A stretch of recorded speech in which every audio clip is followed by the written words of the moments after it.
இறைவனுக்கு நன்றி. ரொம்ப மகிழ்ச்சியான ஒரு தருணம். நிறைய மேடைகள் இருக்கும். பட் இது ரொம்ப ஸ்பெஷலான ஒரு மேடை. படைப்பாளிகளை ரெண்டு விதமா பார்க்கிறேன். இந்த சமூகத்தில் இருக்கக்கூடியவங்களுக்கு பிடிச்ச படைப்பை கொடுக்கிறது ஒரு வகை, இந்த சமூகத்துக்கு தேவையான படைப்பை கொடுக்கிறது ஒரு வகை. இது சமூகத்துக்கு தேவையான ஒரு படைப்பு. இந்த நேரத்தில் இப்ப இருக்க சூழல்ல ஒரு மருத்துவம் மாதிரி படைப்புகள் அப்பப்பதான் வரும். இது அப்படிப்பட்ட ஒரு படைப்பாக தான் நான் பார்க்கிறேன். மனமார்ந்த நன்றி. இதுல நடிக்கிறதுக்கு எனக்கு ஒரு வாய்ப்பு கொடுத்ததுக்கு. நான் ரொம்ப பரபரப்பான இருந்த காலகட்டத்தில் ஒரு கால் என்னன்னு கேட்டா, ஐயா முத்தரசன் அவங்க பேரை சொன்ன உடனே எதுவுமே பேச வேணாம், வாங்க கிளம்பி போவோம் அப்படின்னு சொல்லி கிளம்பி வந்தான். அது அந்த சிவப்பு துண்டுக்கு சிவப்பு கலருக்கு நம்ம கொடுக்குற ஒரு நல்ல, ஆனா அந்த சிவப்புக்குள்ள எல்லாமே அடங்கும். பேரன்பு இருக்கும், பெருங்கருணை இருக்கும், பெரும் கோபம் இருக்கும், மக்களுக்கான ஒரு அர்ப்பணிப்பு இருக்கும். இப்படிதான் நான் சிவப்பு கலரை பார்க்கிறேன். அவரோடு நிற்கும் போது, அவரோடு பணியாற்றும் போது இப்படியெல்லாம் மனுஷங்க இருக்காங்களா அப்படின்ற ஒரு வியப்பையும் ஆச்சரியத்தையும் தான் எனக்கு கொடுத்தாரு.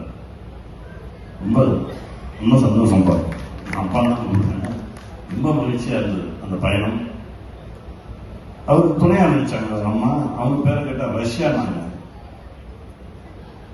அது எனக்கு இன்னும் வியப்பா இருந்தது. ஏன்னா முதல் முறையா அப்படி ஒரு பேர் நான் கேட்கிறேன். அவங்க சொன்னாங்க, இல்லை எங்க ஊர் பக்கம்லாம் வந்து ரஷ்யான்ற பேரு நிறைய காமன், நிறைய பேர் வச்சிருப்பாங்க அப்படின்னாங்க. இப்படி இந்த மண்ணின் மீதும் மக்களின் மீதும் பேரன்பு கொண்டவர்கள்லாம் ஒன்னா சேர்ந்து உருவாக்கிய படைப்பு தான் அந்த படைப்பு. இனி வரும் காலங்களில் உணவுக்கு தான் சண்டை. காசு பணத்தெல்லாம் வச்சு ஒன்றும் பண்ண முடியாது. நல்ல உணவு வச்சிருக்கிறான் ஒரு பெரிய செல்வந்தனா இருப்பான். பணக்காரன் வேற, செல்வந்தன் வேற. நல்ல காற்று, நல்ல குடிநீர், நல்ல உணவு வச்சிருக்கிறவன் தான் செல்வந்தன். அவனை நோக்கி தான் அந்த சமூகம் ஓடணும். அவங்கிட்ட தான் போய் கை கட்டி நிற்கணும். அவங்கிட்ட தான் உணவுக்கு கையேந்தணும். அந்த சூழல் தான் வரப்போகுது. இதற்கு முந்தைய தலைமுறை பாதுகாத்து கொடுத்த இயற்கை வளங்களை நம்ம பத்திரமா பாதுகாத்து நம்ம அடுத்த தலைமுறைக்கு கடத்தணும். அந்த பொறுப்பு நமக்கு நிறைய இருக்கு. அப்படிப்பட்ட பொறுப்போடு எடுக்கப்பட்ட திரைப்படம் தான் அரிசி. இது அடுத்த தலைமுறைக்கு ஒரு பெரிய ஆவணமா இருக்கும். இந்த படைப்பு காலங்காலமாக பேசப்படும். இந்த படைப்பு இது எல்லாரும் தியேட்டர்ல போய் பார்த்து இதற்கு ஒரு நல்ல ஒரு அங்கீகாரம் கொடுத்தீங்கன்னா இது மாதிரி இன்னும் நிறைய படைப்புகள் உங்களை தேடி வரும்.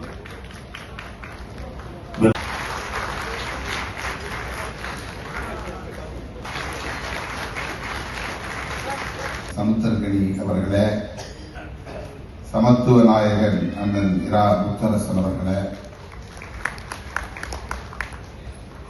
இயக்குனர் விஜயகுமார் அவர்களே, வல்லுநர்களே, விழாவில் பங்கேற்று பாடலை வெளியிட்டு வாழ்த்தை விடைபெற்று சென்றிருக்கிற நமது துணை முதலமைச்சர் அன்பு இளவல் உதயநிதி ஸ்டாலின் அவர்களே, அவர் ஒரு நடிகராக இல்லாமல் இயல்பாக ஒரு உழவராக, விவசாயியாக பாடல் காட்சிகளில் வந்து போனதை நாம் பார்த்தோம். இந்த திரைப்படம் பொருத்தமான ஒரு காலச்சூழலில் வெளிவருகிறது. அமெரிக்காவோடு வர்த்தக ஒப்பந்தம் போட்டிருக்கிற நமது பிரதமர் மோடி அவர்கள் அல்லது பாஜக அரசு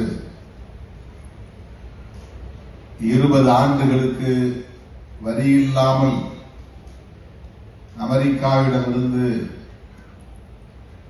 உணவுப் பொருள் உள்ளிட்ட அனைத்தையும் இறக்குமதி செய்வதற்கு உடன்பட்டிருக்கிறார்கள்.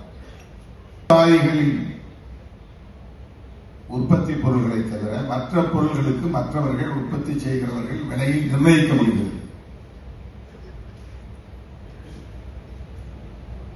ஆனால் விவசாயிகள் தாம் உற்பத்தி செய்யக்கூடிய பொருளை அதற்கான ஆதார விலையை நிர்ணயிக்க முடியாத எந்த மாநிலத்திலும் இல்லாத ஒரு நிலை.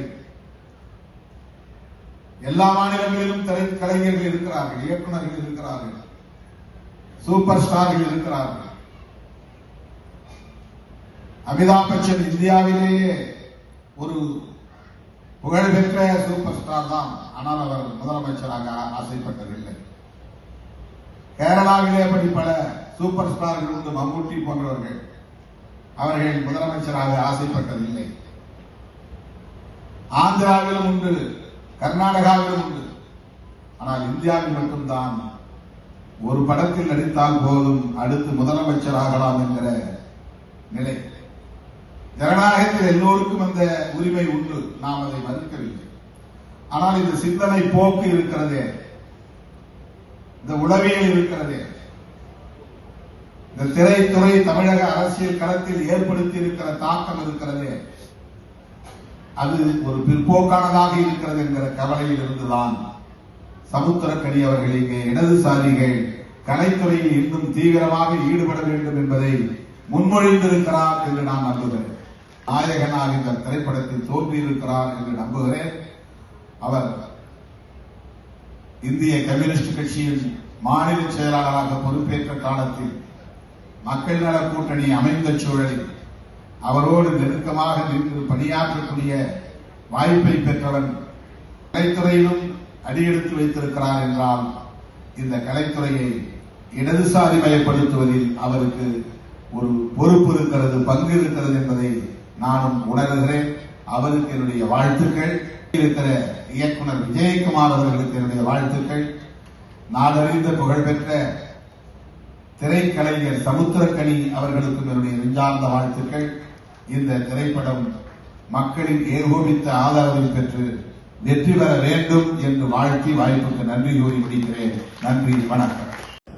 அண்ணன் வைகோ அவர்களே, மாண்புமிகு தமிழக முதல்வர் அவர்களே, தற்போது வாழ்த்து விளக்குகின்ற சகோதரர் சென்ற பெருந்தகர் அவர்களே, விழா மேடையில் இருக்கின்ற திருமாவளவன் அவர்களே மற்றும் இந்த திரைப்படத்தின் கதாநாயகன் தோழர் முத்தரசன் அவர்களே, என்னுடைய சகோதரர் திரு சமுத்திரக்கனி அவர்களே, மற்றுள்ள நண்பர்களே, விழாவுக்கு வருகை தந்துள்ள சகோதர சகோதரி உங்கள் அனைவருக்கும் என்னுடைய முதற்கண் வணக்கம். அரிசி திரைப்படம் ஒரு திரைப்படம் மட்டுமல்ல, தற்போது தமிழ்நாட்டிற்கும் இந்தியாவிற்கும் தேவையான ஒரு விஷயத்தை, அரிசி திரைப்படத்தை சகோதரர் விஜயகுமார் அவர்கள் இயக்கியிருக்கிறார். இந்த அரிசி திரைப்படமாக பார்ப்பதை விட நான் ஒரே ஒரு விஷயம் மட்டும் நினைவு கூறுகிறது. கம்யூனிஸ்ட் கட்சிகள் கலைக்கு தமிழ்நாட்டில் கையில் எடுத்திருந்தால் திராவிட இயக்கங்களே கூட தோன்றியிருக்கிறாரு.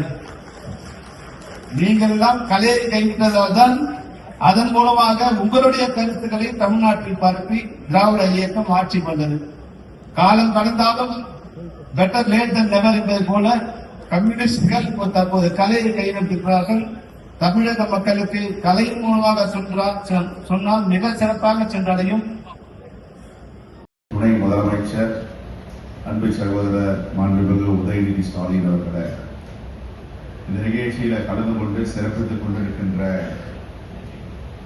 திரைப்பட இயக்குனர், திரைப்பட நடிகர் என் அன்பு சகோதரர் சமுத்திரக்கனி அவர்களை, விடுதலை சிறுத்தைகளின் தலைவர் எழுச்சி தமிழர் அண்ணன் தோல் திருமாவளவன் அவர்களை, இந்திய கம்யூனிஸ்ட் மார்க்சிஸ்ட் கட்சியின் மாநில செயலாளர் தோழர் கே. சண்முகம் அவர்களை, இந்திய கம்யூனிஸ்ட் கட்சியின் மாநில செயலாளர் தோழர் வீரபாண்டி முத்தரசன் அவர்கள் முன்னெடுத்திருக்கிறார்.